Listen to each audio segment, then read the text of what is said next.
तो भाई वो रेनिगेड इमॉर्टल खत्म हो चुका है और हम अब एर्गेन का ही दूसरा नॉवेल जो इसके बाद उन्होंने लिखा था, परस्यूट ऑफ द ट्रुथ, हम उसे एक्सप्लेन करने वाले हैं और लाइन बाय लाइन जाएंगे। मतलब इसके बाद एक और नॉवेल है जो वांगलिंग को कनेक्ट करता है, आई शैल सील द हेवन से जो भी है। तो ये नॉवल थोड़ा ज़्यादा ही सैड है बट स्टोरी अच्छी है।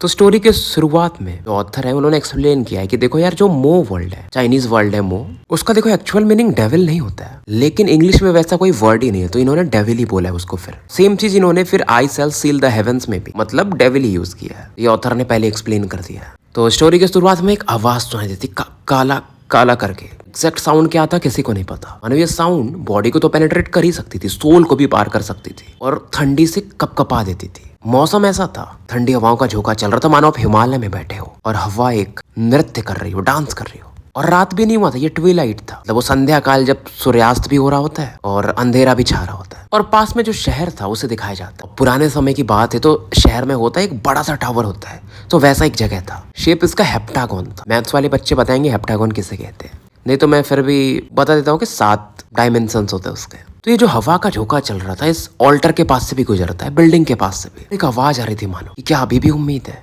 क्या अभी भी उम्मीद है उस ऑल्टर के अंदर से, और अगर है तो कहाँ पर है, और अगर नहीं है तो तुमने मुझे देखने क्यों दिया। जो भी ये बोल रहा था मानो एकदम बावला हो चुका था, हेवंस की तरफ गुस्से में देख रहा था और चीख रहा था। ऑल्टर के नीचे में बहुत सारे लोग खड़े थे, लगभग 10,000, और मानो उस बंदे के दीवाने हो, इसके लिए अपने को सैक्रिफाइस कर सकते हैं। ये बंदा गुस्से में बोल रहा था कि अगर तुम लोगों ने मुझे देखने दिया, मतलब इन लोगों को नहीं बोल रहा था, हेवंस को बोल रहा था, तो उम्मीद तो होना चाहिए ना। और आवाज और चीखता है, आज ही का वो दिन है ना जिस दिन एम्परर ऑफ द मिंग को रिटर्न करना चाहिए। और जब ये ज्यादा तेज बोलता है तो आसमान के रंग बदलने लगते हैं। ये जो बर्फ की बूंदें गिर रही थी वो रुक जाती है और जो बर्फ थी एक ड्रैगन में बदलने लगती है। और ये बर्फ बना हुआ ड्रैगन जो था मानो हेवंस को चीर देना चाहता था, एक बैरियर से जाकर टकराता है लेकिन उसे चीर नहीं पाता। एक कोल्ड स्नोवी ब्लड ड्रैगन फूट जाता है और लोग जो थे 10,000 वो भी अपने ब्लड एसेंस को यूज कर रहे थे ताकि ड्रैगन को पावरफुल कर सके। फिर से ड्रैगन आगे बढ़ता है लेकिन फिर से बिखर जाता है और इस बार ऐसा ब्लडी, ऐसे बर्फ के टुकड़े जिसमें ब्लड मिक्स हो वैसे करके पूरा बिखर जाता है। और मानो वो बोल रहा था डेथ डेथ। ऑल्टर के ऊपर में एक ओल्ड मैन को दिखाया जाता है, पर्पल रोब में, धूरी आती है अच्छी खासी चेहरे पर, आंखें खोलते हैं मानो ये अंधे हो,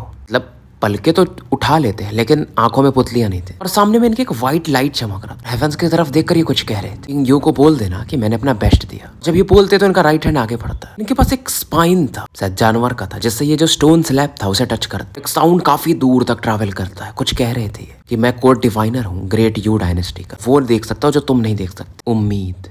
तो फिलहाल हमें एक माउंटेन दिखाया जाता है जहाँ पर पक्षियां वगैरह चहचहा रही थी। और ऐसा नहीं कि एक माउंटेन था, ये 5 पर्वतों का एक श्रेणी था, मतलब माउंटेन एक ऊंचा, फिर ऐसा थोड़ा सा लो, फिर हाई, वैसा बना था। ऐसा लग रहा था ये ऐसा हो कि इंसानों के हाथों से बने, आसमान की तरफ इशारा कर रहा हूँ। इनके बीच में एक चट्टान सा था जिसके ऊपर एक बंदा बैठा हुआ था और इसके पास वो मेडिसिन जिसमें कलेक्ट करते हैं बास्केट, वो था। बंदा हैंडसम था लेकिन थोड़ा दुबला पतला था। जानवर के बने हुए स्किन से कपड़ा जो शर्ट था उसने ये पहना था और गर्दन पे सब माला पहनते ना, तो वैसा इसने व्हाइट फैंग का कुछ पहना था, चंद्राकार के कुछ डिजाइन थे। उसके पास कुछ स्क्रॉल थे जिसको ये पढ़ रहा था। उसमें लिखा हुआ था कि जब से ये दुनिया बनी है इंसान है, और बर्जरकर ट्राइब के बारे में कुछ था, वो अभी भी एग्जिस्ट करते हैं, जिनके पास ये बजर्क पावर होता है। बजर्कर कहा जाता है वो बंदे जो होते हैं ना जो एकदम पावर, रॉ पावर पे फोकस करते हैं कि मुक्का मारा तो पहाड़ फट गया वैसा। और ये भी लिखा हुआ था कि वो आसमान में उड़ सकते हैं, पहाड़ों को घुमा सकते हैं, बहा सकते हैं, नदियों समुद्रों के धाराओं को बदल सकते हैं। और उनके पास जैसे जैसे पावर बढ़ता है, बजर्क मार कहा गया कर तो वो फिर सन, मून और स्टार्स के पावर को भी हासिल कर सकते हैं। लेकिन अगर आपकी बॉडी नहीं है बजरकर, तो आप बजरकर आर्ट्स को प्रैक्टिस नहीं कर सकते। ये बोल रहा था कि मैं स्विमिंग यार मेरे पास तो वो है ही नहीं, तो मैं बस हीलर ही बन सकता हूँ ना, ये दवाई ववाई बेच के या इसके थ्रू लोगों को ठीक करके। गाइस एक चीज़ मैं शायद स्पॉइलर दे रहा हूँ बट मैं भी कंफर्म नहीं हूँ, लेकिन जो हेवन डिफाइंग बीड है ना शायद स्विमिंग के वर्ल्ड से आया था।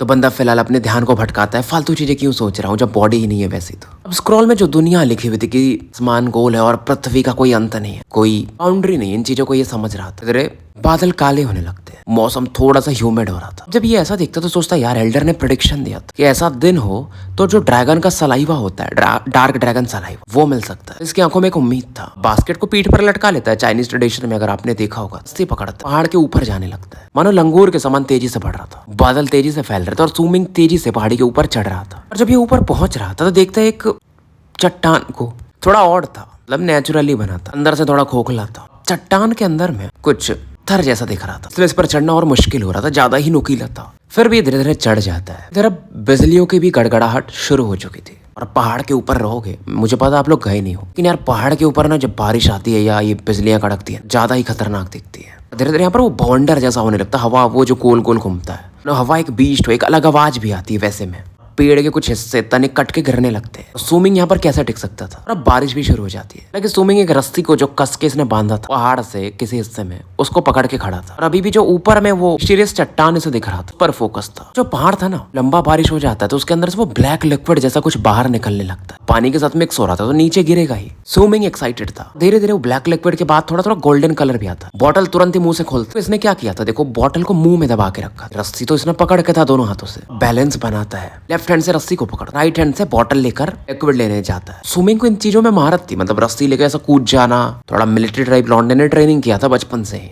लेकिन जैसे वहां ये पहुंचते आवाज ऐसे सुनने को मिलती, वो काले रंग का कुछ केचुआ था जो कि पकड़ लो 4-5 हाथ का होगा, सी चट्टान से निकल। स्विमिंग तो अभी बीच हवा में था, बड़ी सरप्राइज नहीं होता है और इन क्रिएचर से तो बच जाता है, तुरंत ही थोड़ा आगे मूव कर जाता है रस्से से, लेकिन बीच हवा में था और ये हवा के झोंके भी इसे मार सकते थे, इतने फास्ट थे। और तभी एक बंदर स्विमिंग की तरफ पड़ता और इसे बचाता है। बंदर का नाम था जायो हंग और ये मतलब कैसे भी करके वो जो दूसरे पहाड़ पर जहाँ ये पहले बैठा वहां पहुंच जाता है और ये बोलता है जायो हंग हमें भागना पड़ेगा, क्योंकि जो ड्रैगन सलाइवा था ये इकट्ठा कर चुका था। और बंदर के हाथ में ये एक ब्लैक स्टोन दिखता है, बट बंदर उसे छिपाने लगता और स्विमिंग पर ऐसा गुर्रा रहा था। रस्सी के सारे और नीचे कूदने लगता पहाड़ी से। पीछे से वो जो सेंटीपीड थे वो मानो इन्हें फॉलो कर रहे थे, पीछा कर रहे थे और एक नहीं एक से ज्यादा। बंदर भी ऐसा इसके साथ ही भाग रहा था और कभी कभी स्विमिंग पर गुस्सा करता था, फिर पीछे पलट के देखता था उन क्रिएचर्स की तरफ। स्विमिंग भी बोलता यार हम ऐसा कई बार भागे हैं, ये जो है ये ज्यादा नीचे थोड़ी आ पाएंगे, तुम्हें आधा ड्रैगन सलाइवा दे दूंगा, ज्यादा मत बदमाशी करो। ये सुनकर के बंदर काफी खुश हो जाता है, क्योंकि वो भी एक्टिंग ही कर रहा था, वो बस सुनना चाहता था कि स्विमिंग से कितना ये ड्रैगन सलाइवा देगा।